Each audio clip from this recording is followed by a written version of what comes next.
That's picking up a little bit, so word's getting out. We got Alex now. Alex is directing, so we gotta play ready. No, I'm not. No, I'm gonna not. get my better side there. There we go. On the end of that too, by the way. Your best side? Yeah, my best Justin, side. your order's ready? Justin, I thought you said. You say, Coach, your order's ready, you know, so. And you're back with the hangover burger? I'm back with the burger with the fried egg on it. I can't say hangover burger. Yeah. I'm not drunk. As much as I'd like to be, no. Thanks for coming out again, and thanks for spreading the word. I think, I know Wendy and Mike, is your guys' first time here? It's good food. You're going to have a good dinner here and everything. Yeah, I highly recommend the hamburgers. They're good. Good. Very good. And we are going to probably have to cut things a little bit short because Jeff and Jeff have another commitment with the Booster Club. So we're going to wrap things up by about 7:15. So our hockey happy hour is hockey happy 3/4 of an hour here tonight. And everything. So Mike, your order's ready?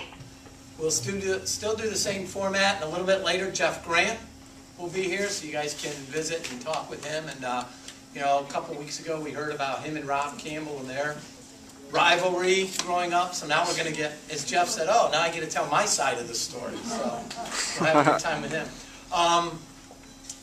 Next time we gather, it'll be 2012 in 2 weeks. It'll be January 2nd.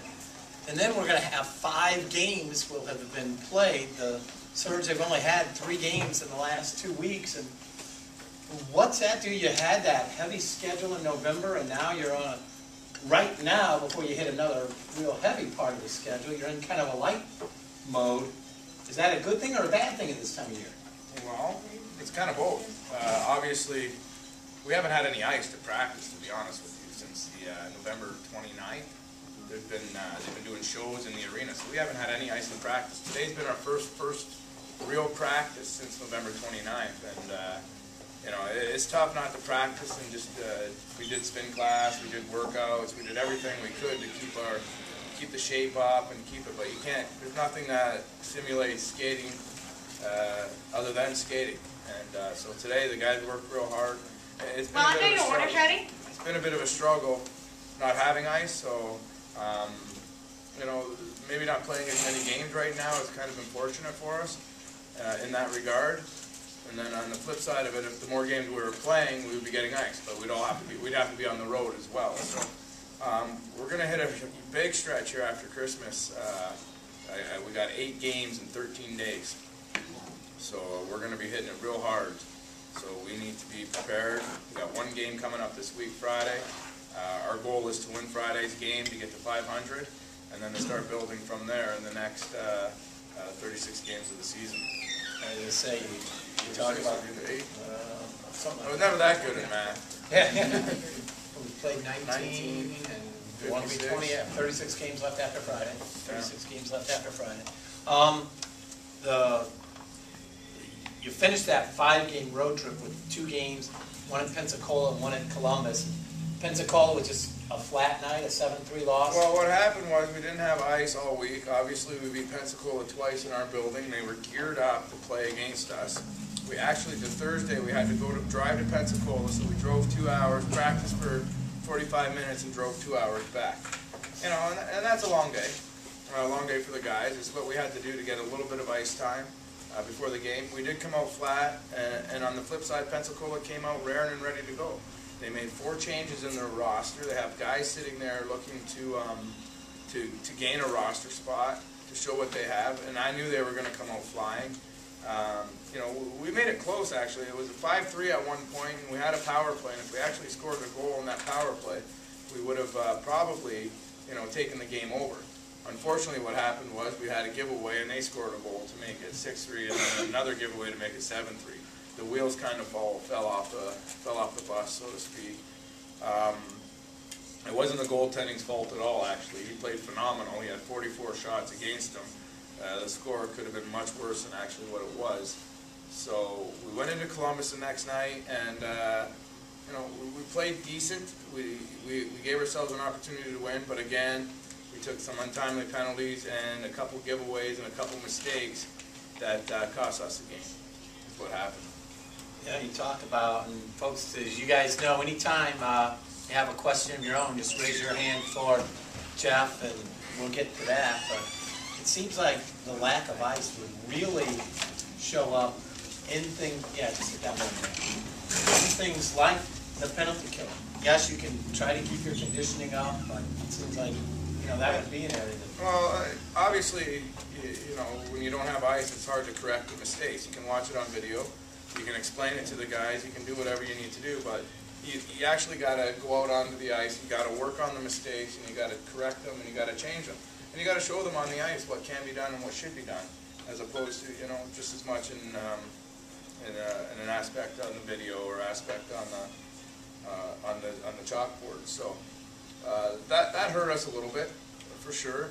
It's not an excuse, because at some point every team's got to do it. We've got to do it again in January. We're going to be out of we're not going to have ice in January now for another 13 days straight in January. So we got to figure out how we can do it. Maybe we'll just play road hockey. Put all the guys on road hockey, no rollerblades. Put them in running shoes in their full gear, and we'll go over to the other arena, and it'll just be like that. But they got to run instead of skate. We'll see how that goes. Hitting, ball, everything. That'd be fun. So we might even sell tickets for that. So, it's been a struggle, but we're getting there. We battled back again with no ice, with Walt Disney being in. For this past Friday's home game, we really only got ice for about 30 minutes of bad ice on Wednesday.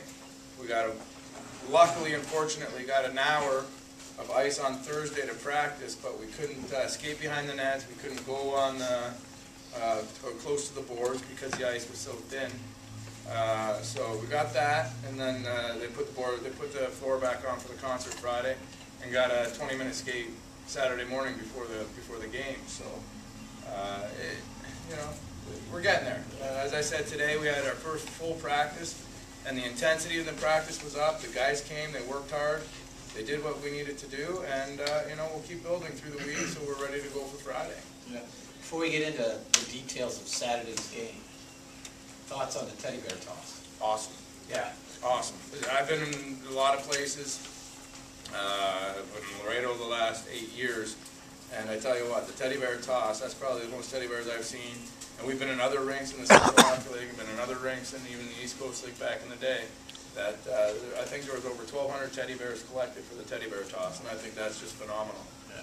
We estimated 1,400. We counted the bags. Carrie Ann, you got a question? No, the Columbus fans who were in town, they brought stuffed snakes. They brought stuffed snakes?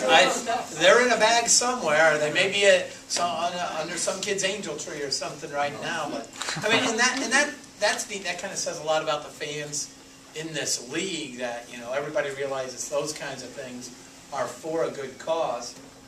And really, it wasn't that much of a delay. I know I was picking some up with Jeff and here. You guys pitched in, and even Columbus, I guess, a little bit did. It could have been a much longer delay. It has been in many other places, but it went by relatively quickly. Obviously, Jesse, your order's ready? Your first instinct is, hey, we got to get it up. You just scored a goal. You got the momentum going. You want to keep the momentum going. But it was great to see all those teddy bears come out for such a great. David W, your order's ready? For such a great cause, it's I have no problem with that. And then we got right after that teddy bear toss in our first goal, we had a little bit of a fisticuffs. Billy Sears with a little bit of a battle, huh? You want to call that fisticuffs, or it was good. It got the energy back up, and we came out and scored. Started taking the game to them again, and scored another goal. Yeah, got a 2-0 in that game, and then we'll leave it at that. Yeah. Well, was it anything? I mean, sometimes you have to tip your hat, and I'll be honest, I didn't see their goals. I mean, what were mistakes? You know what? Yeah. Sometimes tip your hat. You know what? The mistakes that were made, and tip the hat. They played well. They were playing shorthanded. They did exactly what they had to do. They played a trapping style game, and we had 2 breakdowns, and they kept going, and they capitalized on their breakdowns, on our breakdowns. 2 mistakes, but.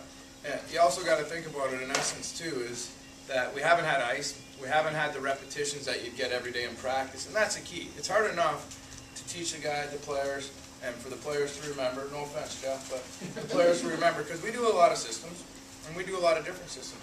And it's hard enough to remember when you're doing it every day on the ice, repetitions, repetitions, repetitions.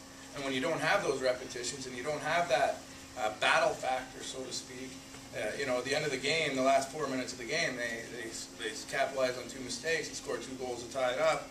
You know, that's something that, you know, I guarantee you, if we were practicing all week and we had ice all week, that probably wouldn't have happened.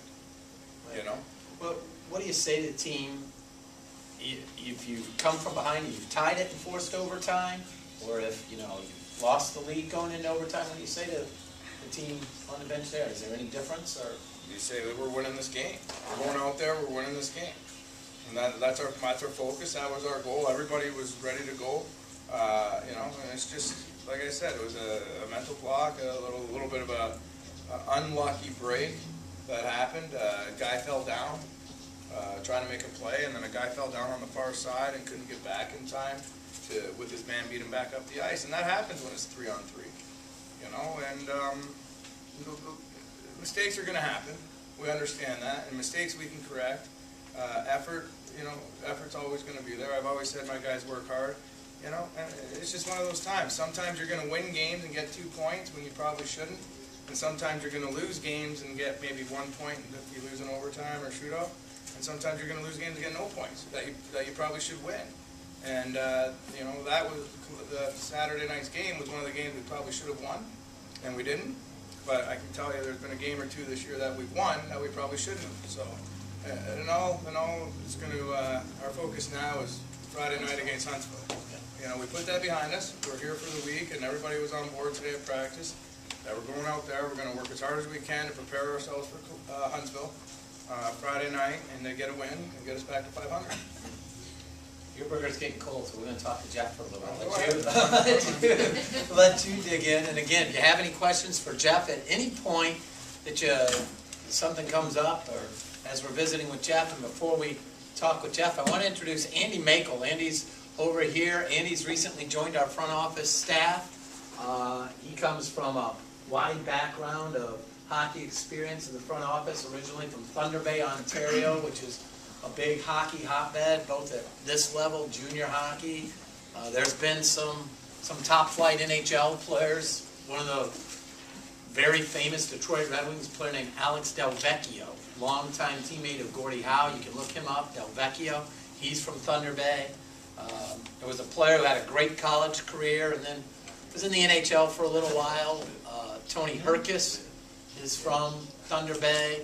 Chris Pronger is from a little bit north of Thunder Bay, but he and his brother played junior hockey there. So they're from Dryden. So that's Andy's background. Andy knows everybody in the hockey world, so he's going to be a big help to us. I mean, he's helped Jeff in Laredo find players and everything, and he's already helped us on some of our corporate side. We're going to talk a little bit about a promotion we're going to be doing a little bit later, and Andy's been key on that. But we're going to visit now with Jeff Grant. You guys know Jeff, obviously, from previous years. I must say, probably voted best hair on the team. Best hair? Would you guys go along with that? You guys would go along with the best hair on the team? Is that an honor that's important for you? Of course it is. Of course. When I talked to Jeff about this, I said, well, 2 weeks ago we started the show, and obviously the burgers got rave reviews. We had Rob Campbell on, and Rob talked at length about your rivalry growing up. Got old, he's now passed away, radio journalist Paul Harvey. Now we're going to get the rest of the story, right? You remember that, Virginia? So you're going to tell your side of the story. What was it like growing up with Rob Campbell? Because we know Rob Campbell always wanted to be Jeff Grant. Right? Yeah, I wouldn't call it much of a rivalry, but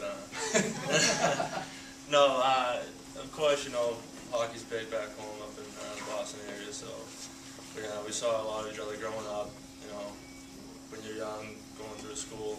And then once we hit high school, I didn't go to my town high school. He did. I went to a private school, which was actually in his town. So our schools are right down the street from each other, and we played each other in the off season. We actually didn't play each other in high school. Our teams didn't play each other, but we saw a lot of each other in the off season because, you know, guys that make it to this level don't take summers off. You know, you play year round. So we've played against each other. We've played with each other on the same team as well. So we've had our battles over the years. Now, were you with the team before he came here last year, or was he here first? Yeah, How I was did that actually here for the full season last year. He started the year in Germany, I believe. He was over in Germany, and I talked to him on the computer a little bit, you know, back and forth, seeing how he liked it. Just from playing with each other, we'd keep in touch. And then he told me that he was going to leave. He didn't really like it over there, so he planned on coming home. And he just asked me to see what I could do. And I, you know, tried to put in a word for him, but it didn't work out at that time. And he ended up going to Knoxville. He was in Knoxville for not very long, and things weren't really working out for him there. You know, just wasn't really much of a fit for him. And he was actually they're on a road trip here one weekend, and we had talked a little bit, and he said, you know, see if you can get me here, you know, because it's kind of a joke actually, you know, because we played together and we're Boston guys. So it actually, you know, I just threw it out to my coach one day, because I had thrown it out to him a few times, and I threw it out to him, and the opportunity actually came up for a trade, and he ended up coming here not 2 weeks after he had left for that road trip. So he came back down here and got back together and started playing again. Better playing against Rob Campbell, or better having him as a teammate? Too good. You know he's going to hear about this, so that's why you got to say that. And I got a little one too. So. And you got to live with it. Now, you talked about the summer, and this summer for you was obviously very exciting. First chance I had to visit with Jeff, and we announced that he was coming back. You know, I talked about, well, you had this celebration here, winning the championship. Then you go home, and for the first time in, what was it, 37 years, that the Boston Bruins won the Stanley Cup, and you went right back into the middle of that celebration. Yeah, it was pretty exciting. I like to think I'm pretty spoiled for sports back home in Boston. Not too many other cities like us, because we've been spoiled the past decade with the Celtics and the Patriots and the Red Sox. And the Bruins were the only major sports team missing in the mix there with the championship. So it was surely exciting for that. I mean, it was pretty awesome. And the celebration was different than any other celebration. I mean, I've seen the Celtics, the Red Sox, Patriots. I've seen all those celebrations, and I mean, obviously personally, it was different for me to see the Bruins win it, but just the energy was just different. You know, hockey fans are different from any other fans in the world. Everyone knows that. Of course, you guys do. Different in a good way. Yeah. Different in a good No, way, absolutely, right? absolutely. No, Better just the fans. energy and, you know, the commitment and you know, just the excitement in the air. Just the whole city was just vibing. It was just awesome to see the celebration. You may not have had a chance, I don't know, in what's that? It's not like you're from California, they're going red. The whole city was kind of vibing. You know? Sorry to point that out, but I got a chuckle. And in 04, when the Red Sox won the World Series, were you there? I mean, that would have been in October. Were you out playing hockey somewhere? I was actually at school. That was my freshman year of college. So you were there for that. I would imagine, because that had been, what, 86 years? Yeah. That was probably a huge celebration. Yeah, it was huge. I didn't get the same type of celebration, I'd say, because I was at college at the time. It was October, just at the start of the school year. So that was a different type thing, you know, it's a bunch of college students, you know, just have any excuse to party and do whatever, you know, so that was a different type. But, I mean, just, you have family back home, you have friends back home, and the celebration, absolutely. Judy, your order is ready? And, you know, because you have an older crowd too that have been waiting a long time for it, so there was more of a story behind that, you know. Right. Older men and women that saw that last championship, you know, when they were real young, and then now they're really old. So Williams, your order's ready? That was kind of special, you know, so that's part of the story to it. But actually experiencing the celebration in the city, not at school, which was, you know, an hour and a half away from Boston. Being in the city for, you know, Game 7, I was actually in the city and, you know, out partying with everyone. It was just to feel the excitement right outside. Not quite as a tent party. To be out in the streets in the city, you know, with all your friends and just other random people just high-fiving, hugging, just celebrating. It was pretty special. At the parade, were you able to actually see the cup? I imagine they probably had the cup itself. I actually didn't go to the parade. Oh, okay. I actually didn't. That was I was planning on it, but then last minute it was just too much. I mean, the transportation getting it. No, I don't know.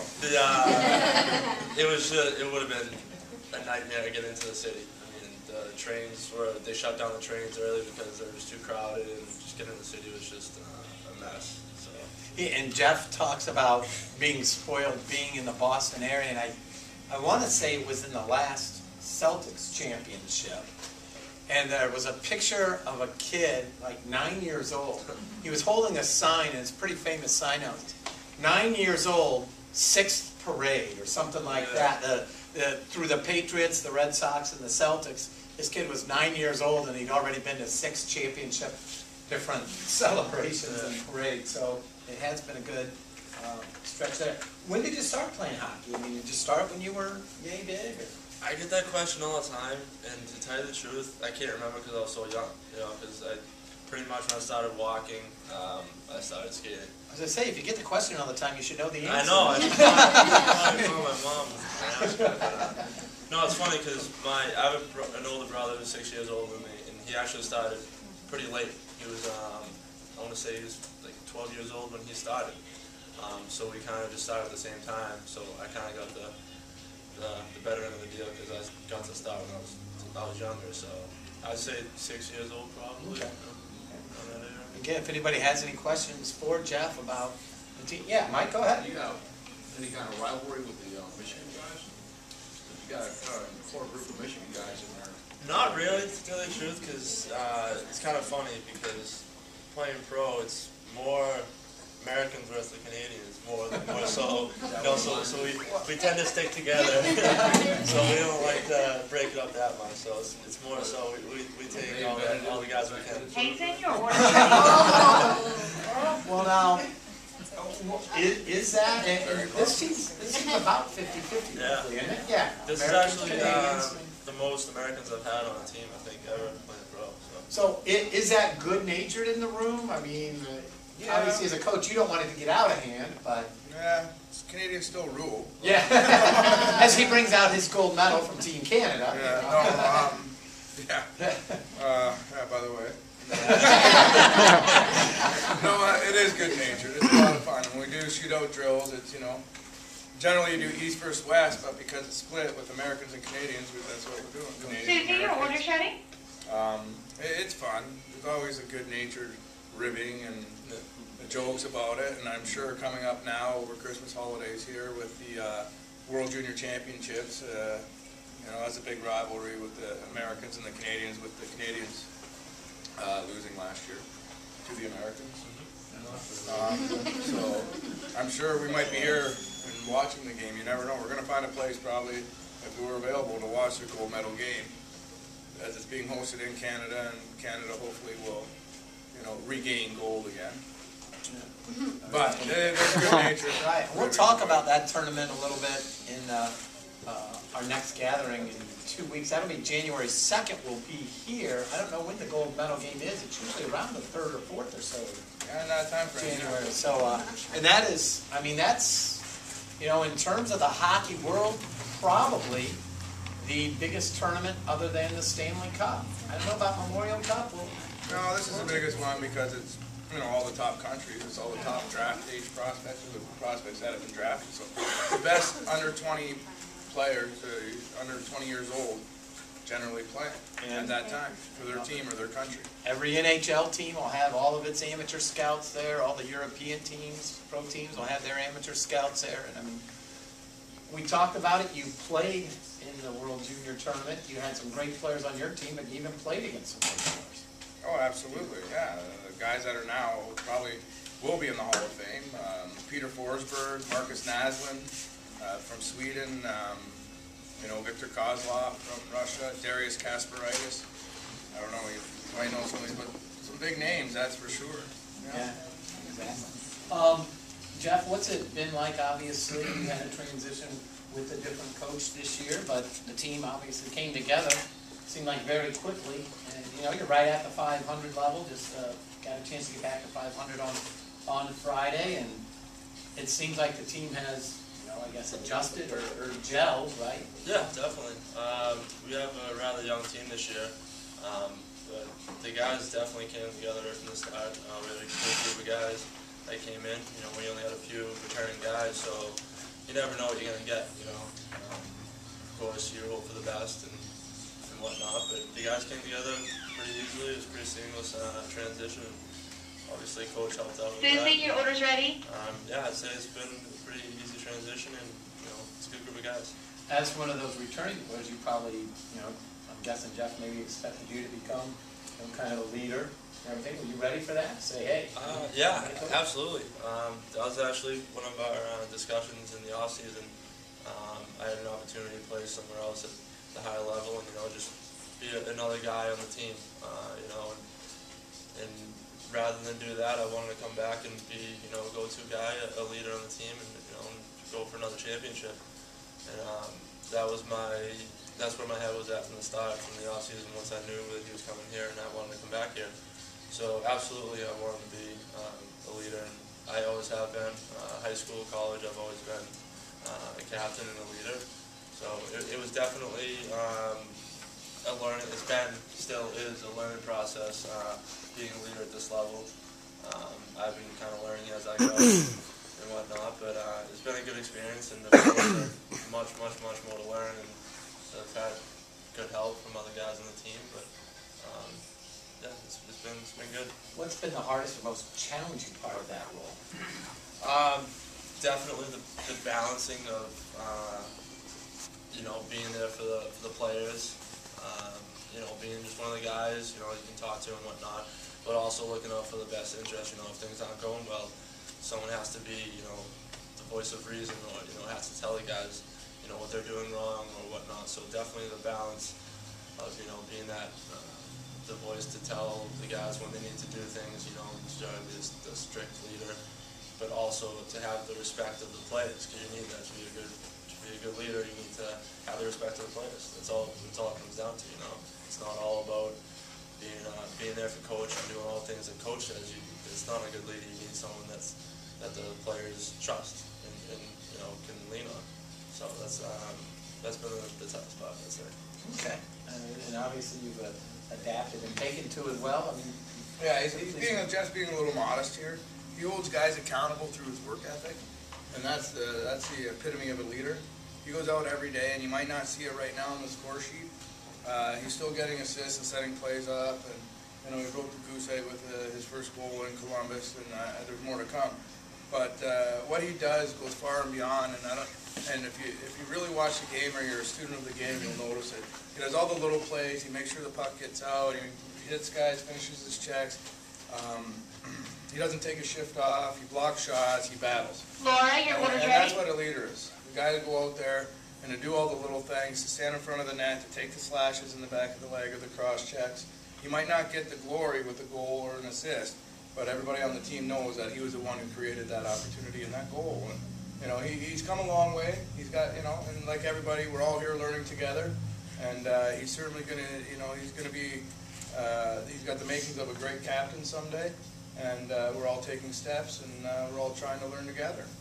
you talk about how Jeff handles that, and that, I think, just says a lot about the sport. There's probably more little things like that in hockey that don't show up on the score sheet that add to the success of the team. I mean, in baseball, they chronicle everything, you know, what a guy's record is on a certain count against left-handed pitchers on a odd number Wednesday and all of that stuff that they come up with. In hockey, a lot of that stuff is hard to quantify, but you don't win without it, even though it may not show up in the box score. Oh, absolutely, and that's what hockey's all about. That's why you play for the name on the front, not the name on the back.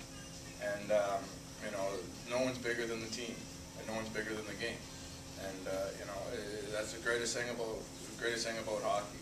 You got 20 guys, or we have 18 guys, but 18 guys pulling together for one goal, and that's to win a hockey game. You know, and that's where we're getting, and each and every game. And you know, it's exciting to see from where we started to where we are now, and you know, where we're going to be. You know, it's very exciting, and the potential's there, and we look at it, and you know, like I said today, everybody was excited to get on the ice, and tomorrow the guys are ready to come back. They know it's going to be a battle day at practice tomorrow. They've been aware, but they're all ready for it, and we're going to move on each and every day to get better. When you have a week like this, and you do have ice this week, but you've only got one game. Do you kind of do like football teams do, where, you know, Tuesday and Wednesday is their hard day, and then they taper off a little bit closer to game day? Absolutely, absolutely. Like, today was a hard day. I'm not gonna lie, it Was was a it? hard day. Jeff will back you up on that. It was a hard day. Tomorrow will be harder. Tomorrow will be the hardest day.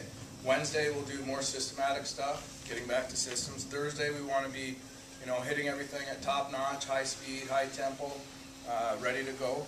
And then Friday, game day, we'll be firing on all cylinders, ready to go for Friday night's game. And Friday night, the Surge, you know, their big promotion on Friday, we had the teddy bear toss. This Friday, we're doing a Christmas night dream date giveaway. You get 2 tickets to an upcoming Surge game.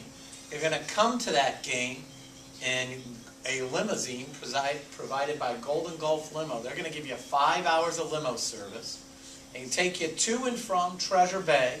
You got the night stay at Treasure Bay, and you get dinner for 2 at the fine dining restaurant, the CQ restaurant at Treasure Bay. So we're giving that away Friday night at the game, and then we'll work with Golden Gulf and Treasure Bay and the winners to set up the date for that. So you'll get 2 tickets to a Surge game, 5 hours of limo service, a night stay at Treasure Bay, and dinner at the CQ restaurant at Treasure Bay. So that's going to be kind of the Surge Christmas gift to a lucky fan on Friday night. So spread the word and tell them that. And then you're going to see a good game between the Surge and Huntsville. You've played them a couple times. They've been battles with Huntsville. What do you think about Friday's game? Again, we're going to wrap things up a little bit early here, so we'll get into Huntsville, we're both in the same thing right now. We're both a little bit up, a little bit down. Win a couple, lose a couple. But that's a parity of the league this year. The league is much better than it's been in the past. There's better players, and obviously Augusta. Hey, they can win all the games they want in the regular season.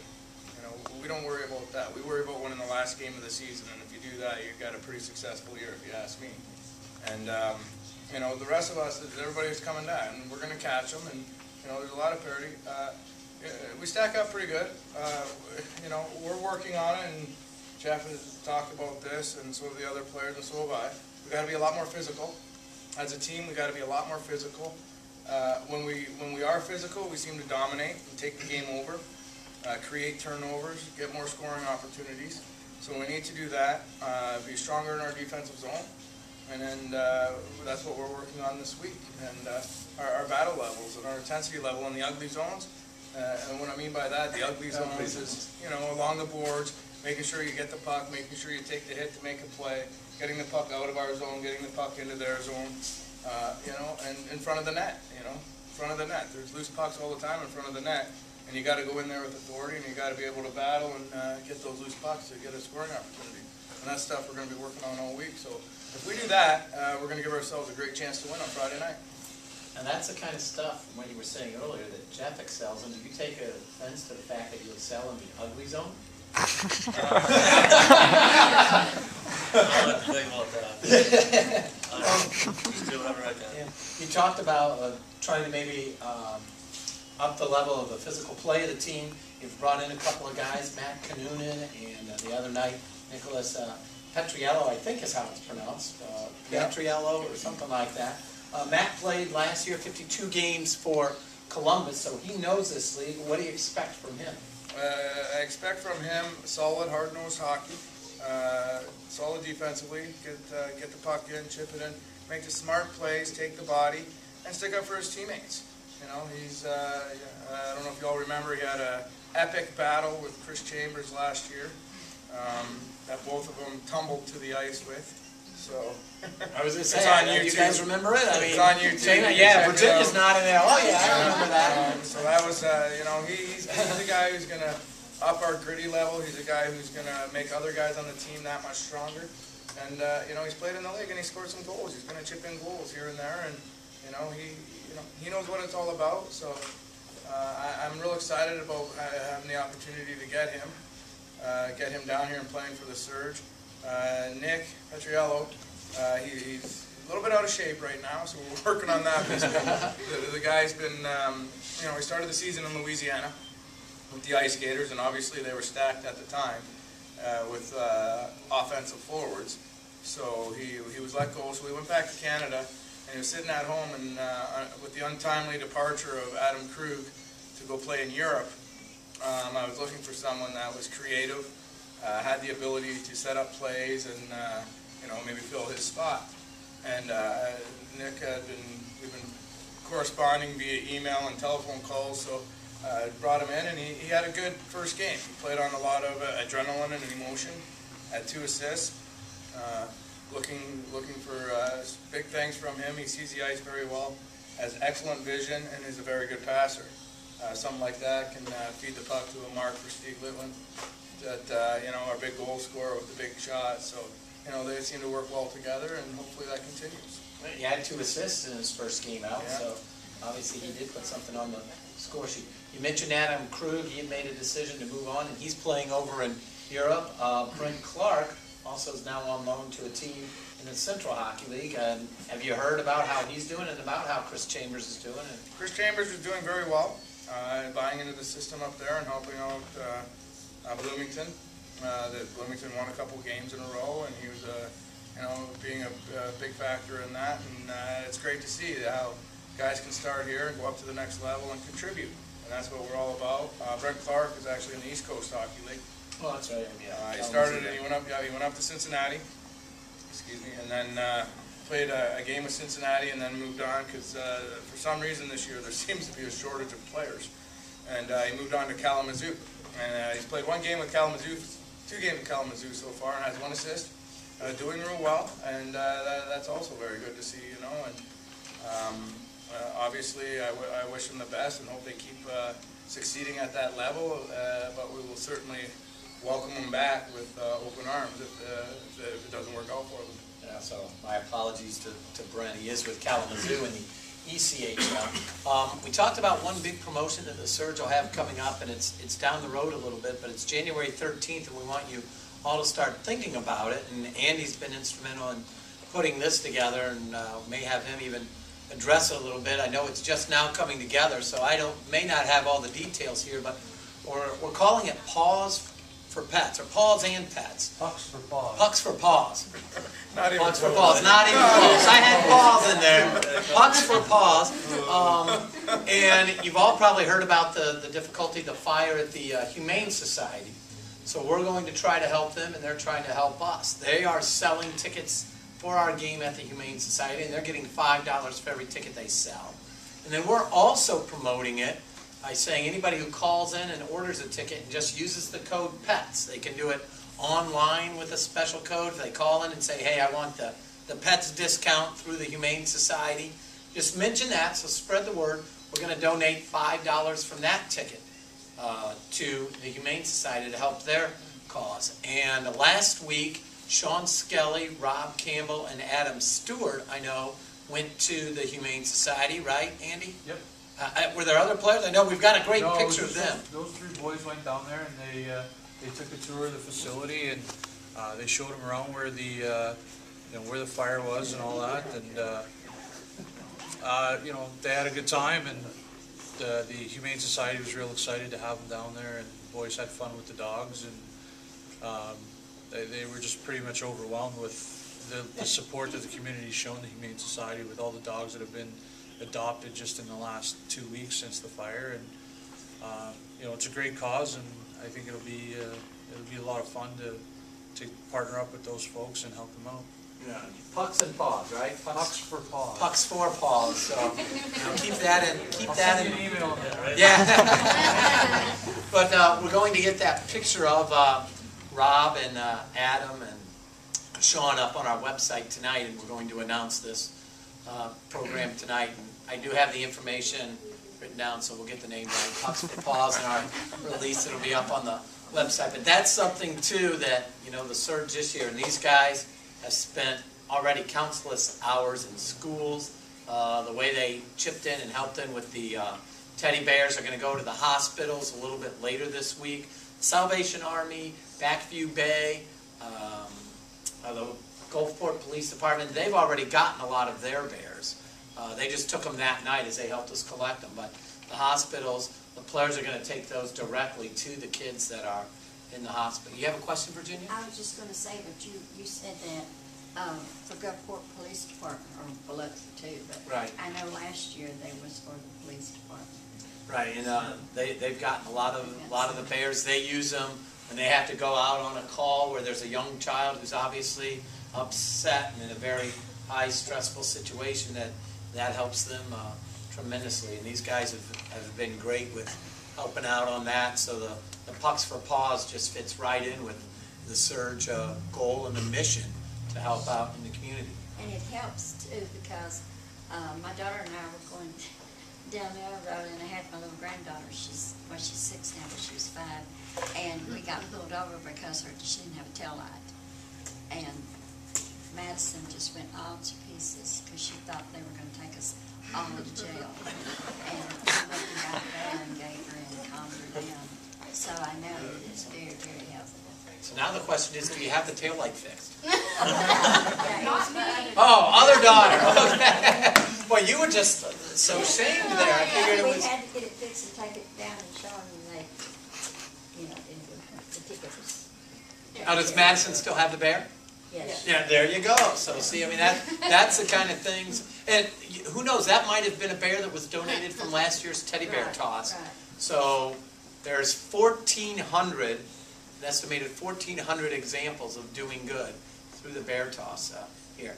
These guys need to get going because they've got another event to get to, but they'll stick around while they're eating. But we're gonna let them, we're gonna let them go and wrap things up. You can stick around and visit while they're finishing up. And I know there's some other folks who have other commitments as well with the Booster Club. It's a busy time of year. Thank you all for coming out during the holiday time. We'll be here 2 weeks from tonight. It'll be January 2nd. We've got 5 games between now and then, and hopefully a lot of good wins for the Surge. So thanks for coming out to Bob's Burger Factory and the Surge Hockey Happy Hour.